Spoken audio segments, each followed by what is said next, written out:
Yeah, welcome back to another episode of the Format Podcast. Thanks for joining me on this. You know what time it is. Got a good episode for you tonight. But before we do that, you know what we got to do. Go ahead, if you haven't already on YouTube, click that subscribe, that like, and that notification bell. If you want the audio-only version of your podcast, you just go to your audio podcast platform, type it in, the Format Podcast, in the search bar, do a little search. We should come up. And make sure you just go ahead and subscribe. Leave us a comment here on YouTube or leave us a comment on your audio podcast platform. And please give us that 5-star review. Helps us find more sports fans, helps more sports fans find us. Really appreciate it. And helps us rise in the algorithm so we can continue bringing you this content. All right. So NFL is king. It really is. And there's a reason they say that. I just got back from covering the AFC Wild card game between the Jacksonville Jaguars and the Los Angeles Chargers for the Florida Star newspaper here in Jacksonville, Florida. Shout out Florida Star. Incredible game. It started off in a way that I really thought was going to get ugly. I thought it was going to be the professional version of the Georgia and TCU national championship game in college last week. But the difference is the NFL is made for parity. Even when you have, a team that may be significantly better than another, it may be competitive for a while before it gets out of hand. A la San Francisco and Seattle earlier today was at 41-23 it ended up being, or 41-24, something like that. But it was competitive, well into the third quarter. Anyway, this game, the Chargers and the Jags, man, I tell you what, the Jags, they've been living on the edge all season, but they play an exciting brand of football. They never quit. I mean, they've really done a 180 from last year. What were they, 3-14 last year? This year they're 9-8. They win the division, get into the playoffs, 4th seed, host a playoff game, and you got two young guns. Speaking of young guns, man, is the AFC loaded for the next decade at quarterback or what? You got Trevor Lawrence, who I'm still not totally sold on, but he's definitely starting to change my mind in terms of what I think he can be on the NFL level.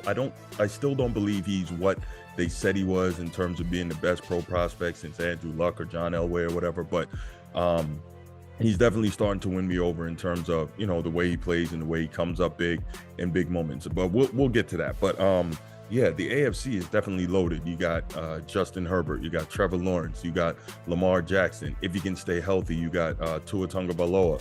Obviously, you have Joe Burrow, you have Josh Allen up in Buffalo, and of course, Pat Mahomes, who I think he just won another MVP. So, you've got so many outstanding players at the quarterback position in the AFC. It's crazy, and these playoffs are going to be crazy. And it started off with a crazy wild card game tonight. At one point, the Chargers were up 27-0, and I'm like, oh my gosh, this is going to get ugly. You're already seeing memes online, comparing the game to Georgia TCU. But again, we got something totally different.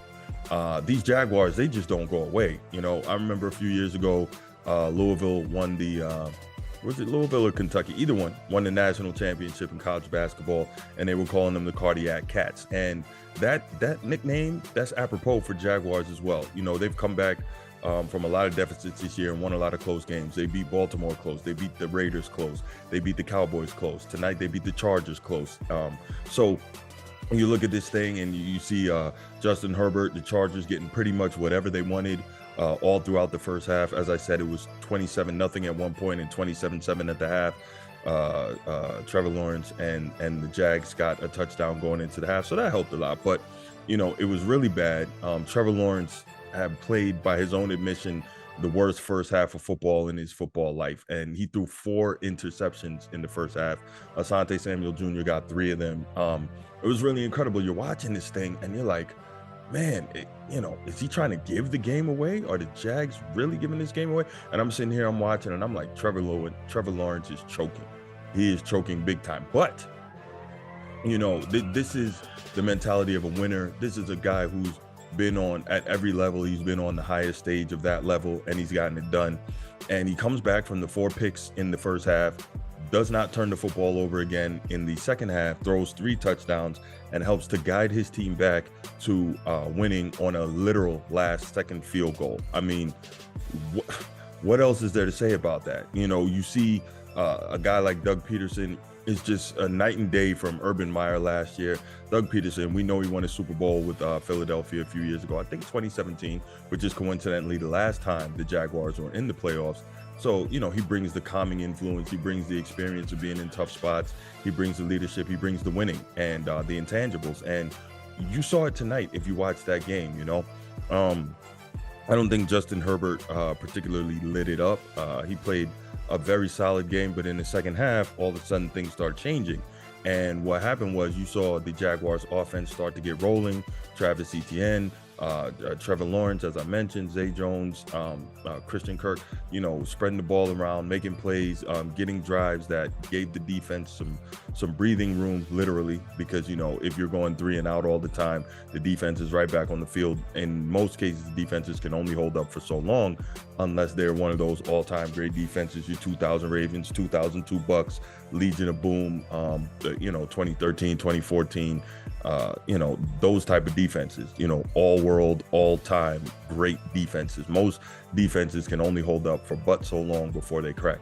Now, if you watch, you see when you have a team and the offense starts rolling and then they start to get back into the game, now it's like they give a psychological boost to the defense. The defense starts flying around. The defense starts making more plays. The opposing offense is no longer able to get everything they want like they did when they were up by a lot. And this is what you saw tonight. And it was so amazing to watch Trevor Lawrence and that defense and everybody just kind of work in concert and get back together and make it happen. And I got to say, it was really impressive. I'm not a Jags fan, not by any stretch am I a Jags fan. I'm not necessarily a Trevor Lawrence guy. I respect what he is. I respect his ability. But again, my thing is, I never believed that he was what they say he was in terms of the hype that they were giving him coming out of college, best prospect since Andrew Luck, blah, blah, blah, this, that, and the third.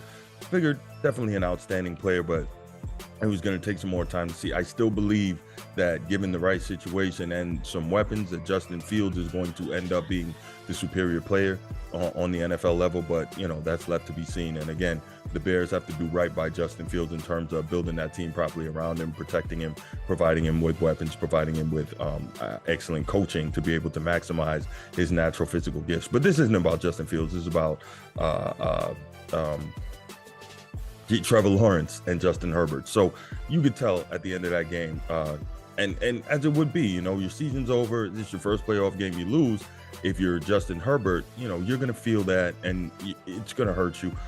But here goes the other interesting thing.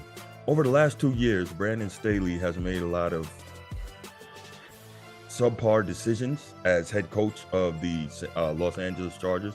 I was about to say San Diego, but as head coach of the Los Angeles Chargers, he's made a lot of head-scratching decisions, and he just hasn't been the guy to get it done. And I believe, not that I'm rooting for it, but I believe that he's going to lose that job as head coach of the Chargers because you're up 27-0. You have a chance to advance with a guy like Justin Herbert, and you don't get it done. Yeah, this is problematic because what's going to end up being said is by that organization is we can't continue to waste a guy like Justin Herbert, who was second in the league in passing yards this year, and is one of the bright young talents at the quarterback position. Everyone can see it, but the organization can't take advantage of it because they have lackluster head coaching, right? So anyway, back to this game, you watch it and you see what these guys are doing. I got the game summary here from the game, and it was amazing to see. Justin Herbert played a very solid game, 25 of 43 for 273 yards and a touchdown, no turnovers, right? Then you see Trevor Lawrence, 28 of 47, 288 passing yards. Again, 4 interceptions, but then he comes back with the 3 touchdowns in the second half, does not turn it over, en route to driving his team back into the game and putting them in a position to win. So, there's a reason they say the NFL is king, man, because you get games like this. And the parity is amazing. Every year you get the most in any sport, the most of any sport. You get worst to first and first to worst in terms of teams in the division, teams that go from being playoff teams to not being playoff teams. And you have more teams that because of the hard salary cap and the way the game is structured and such, so on and so forth, you have more teams that have an opportunity to be competitive, and so that's really a beautiful thing if you are an NFL fan. And that's why the NFL is king, because the games like tonight, I know they probably got a tremendous rating. I'm sure a lot of people were changing the channel thinking that game was over. I know a lot of people left the stadium. But then, you start seeing the score changing, and you're like, wait a minute. You go back to the game, and all of a sudden you got yourself a game, and it's amazing, and it's literally down to the wire. So just want to give shout outs to the Jacksonville Jaguars, the Cardiac Cats. They do it once again. Another amazing come from behind victory this season. So they're going to be waiting to see who they play. I guess if Miami and Baltimore both win tomorrow, then they would host another game in the playoffs next week here in Jacksonville, but highly unlikely, right? They will most likely end up heading out to Kansas City to take on the team that is consistently hosting the AFC Championship game, and that's Patrick Mahomes and the Kansas City Chiefs. So, just overall great stuff. If you haven't had a chance to watch the game, I'm sure it's available somewhere online. You can watch the highlights on YouTube. You can actually watch the game. I think if you have the NFL package, you can rewatch it, all that. So just a tremendous game. Trevor Lawrence really, but not just Trevor Lawrence and the entire team. Doug Peterson made some tactical adjustments at the half, did a really good job in terms of getting the ball out more quickly, so Trevor Lawrence wasn't getting buried by Joey Bosa and Khalil Mack in the second half like he was in the first. So just overall, really good game, really exciting, loved it, enjoyed it. And I'm out. Peace.